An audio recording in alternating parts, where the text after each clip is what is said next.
नमः ॐ विष्णुपादाय कृष्णप्रेष्ठाय भूतले श्रीमदे भक्तिवेदान्त स्वामिन् इति नामिने।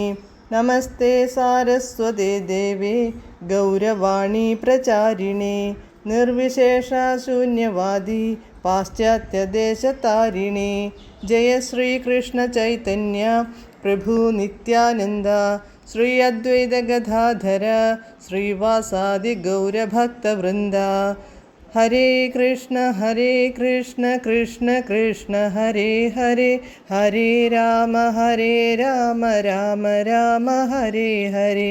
हरे कृष्ण कृष्ण कृष्ण हरे हरे, हरे राम राम राम हरे हरे।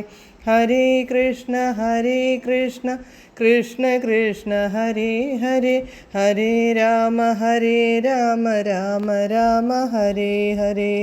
പരമദിവ്യോത്തമ പുരുഷനായ ശ്രീകൃഷ്ണ ഭഗവാന്റെ കഥകളാണ് ശ്രീകൃഷ്ണ എന്ന പുസ്തകത്തിലൂടെ പറയുന്നത്. ഓം നമോ ഭഗവതേ വാസുദേവായ, ഓം നമോ ഭഗവതേ വാസുദേവായ, ഓം നമോ ഭഗവതേ വാസുദേവായ. നാരായണം നമസ്കൃത്യ നരം ചൈവ നരോത്തമം ദേവീം സരസ്വതീം വ്യാസം തതോ ജയമുദീരയേത്. നഷ്ടപ്രായേഷു ഭദ്രേഷു നിത്യം ഭാഗവത സേവയാ ഭഗവത്യുത്തമശ്ലോകേ ഭക്തിർഭവതി നഷ്ടികി.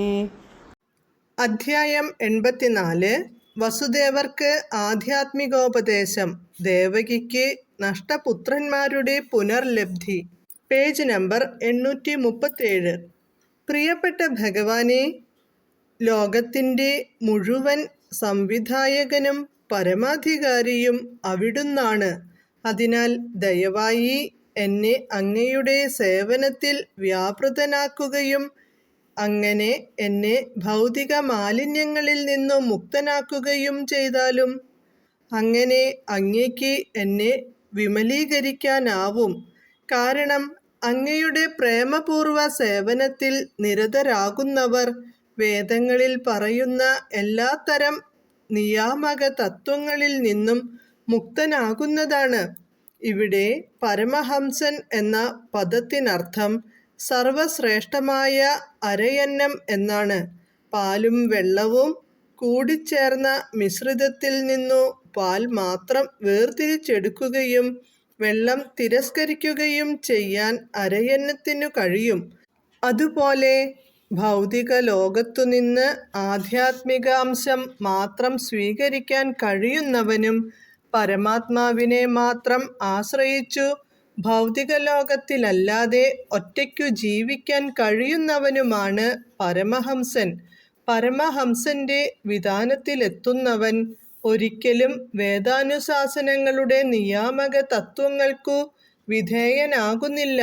പരമഹംസൻ നിർമ്മല ഭക്തന്മാരുമായി മാത്രമേ ബന്ധപ്പെടുകയുള്ളൂ. ഭൗതികമായ ആസക്തിയുള്ളവർക്ക് പരമഹംസന്റെ വില മനസ്സിലാക്കാനാവില്ല.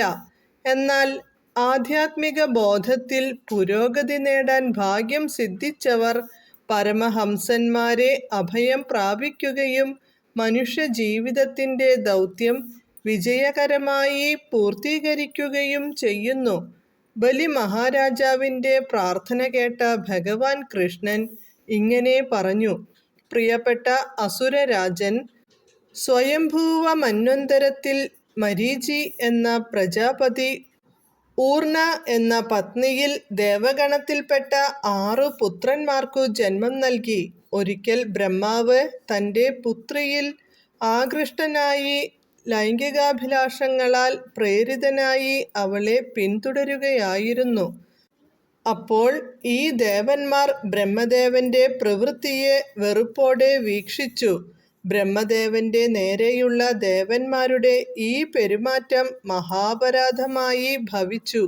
അക്കാരണത്താൽ അവർ അസുരനായ ഹിരണ്യകശിപുവിന്റെ പുത്രന്മാരായി ജനിക്കട്ടെ എന്നു ശപിക്കപ്പെട്ടു. ഹിരണ്യകശിപുവിന്റെ ഈ പുത്രന്മാർ പിന്നീട് ദേവകിയുടെ ഗർഭത്തിലായി. ജനിച്ച മാത്രയിൽ തന്നെ അവരെല്ലാം ഓരോരുത്തരായി കംസനാൽ വധിക്കപ്പെട്ടു. പ്രിയപ്പെട്ട അസുരരാജൻ അമ്മയായ ദേവകിക്ക് ഈ 6 പുത്രന്മാരെയും വീണ്ടും കാണാൻ അത്യാകാംക്ഷയുണ്ട്. കംസന്റെ കൈകൾ കൊണ്ട് അവർക്കുണ്ടായ അകാല മൃത്യു മൂലം അവർ അത്യന്തം ദുഃഖിതയാണ്. അവരെല്ലാം അങ്ങയോടൊത്ത് ജീവിക്കുന്നുണ്ടെന്നു നാം മനസ്സിലാക്കുന്നു. നമ്മുടെ മാതാവായ ദേവകിയെ സമാശ്വസിപ്പിക്കാനായി അവരെ നമ്മോടൊപ്പം കൊണ്ടുപോകാൻ നാം തീരുമാനിച്ചിരിക്കുന്നു. നമ്മുടെ മാതാവിനെ ദർശിച്ച ശേഷം ഈ 6 ബദ്ധാത്മാക്കൾക്കും മോക്ഷം നൽകും. അങ്ങനെ അവർ അത്യാഹ്ലാദപൂർവം തങ്ങളുടെ ആദിമ ലോകത്തിലേക്ക് മടങ്ങിപ്പോകും. സ്മരൻ, ഉദ്ഗീതൻ, പരിഷ്വങ്കൻ, പതങ്കൻ, ക്ഷുദ്രഭൃത്ത്, ഘൃണി എന്നിങ്ങനെയാണ് ഈ ബദ്ധാത്മാക്കളുടെ പേരുകൾ. അവർ അവരുടെ പഴയ പദവിയിൽ തന്നെ പുനഃപ്രതിഷ്ഠിക്കപ്പെടുകയും ചെയ്യും. ഹരേ കൃഷ്ണ.